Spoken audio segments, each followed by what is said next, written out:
In this chapter, we will be discussing about the means of why it is important to dress properly.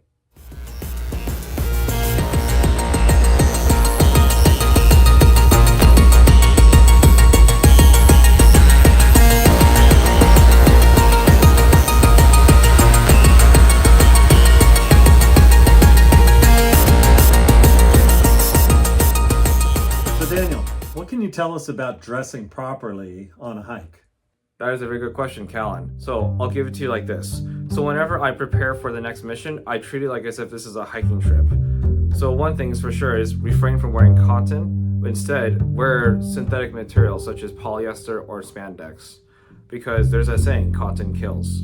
Cotton does not retain heat well, it will get very uncomfortable, it will smell, and when you remove the cotton shirt off of you, it's not gonna, end well for you. Versus polyester, it is easier to remove. So that would be one thing to remember, especially for shirts and pants. So another thing to note, instead of wearing typical ball caps like this, which is not really a good idea, especially in the hot climate, I would rather instead wear something like either Boonie Hats, and if you do wear Boonie Hats, I will think of you as either per se Tom Clancy's Ghost Recon or better yet, SOCOM US Navy SEALs, and I'll say, awesome, I'm glad you got the right idea. And also, last but not least, I like to wear sun hats, which have the brim as well, but also it has, the shade that covers your ears and your neck, because it's a better way to go. And my favorite part, I can just take it off and drop it in the water and put it back on.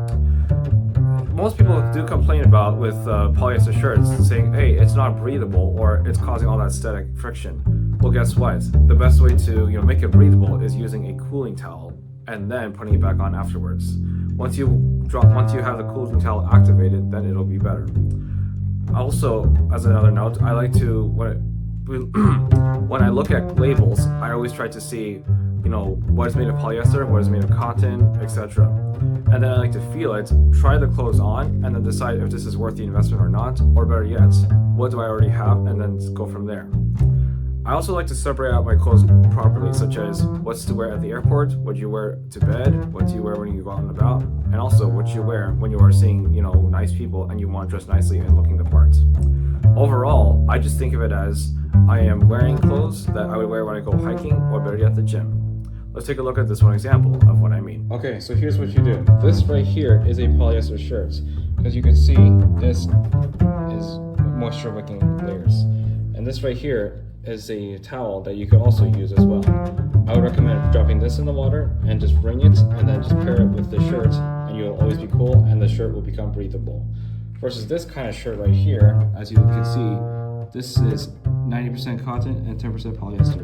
Not a very good idea, especially if you are going out and about, because this kind of material right here does not retain heat well, and if and when you develop body sweats, it will also cause a lot of bad smells, and if you try to wash it, it will not dry easily.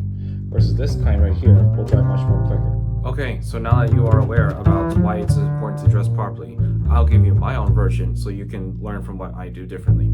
Whenever I go hiking, I strictly wear pants with foot gaiters.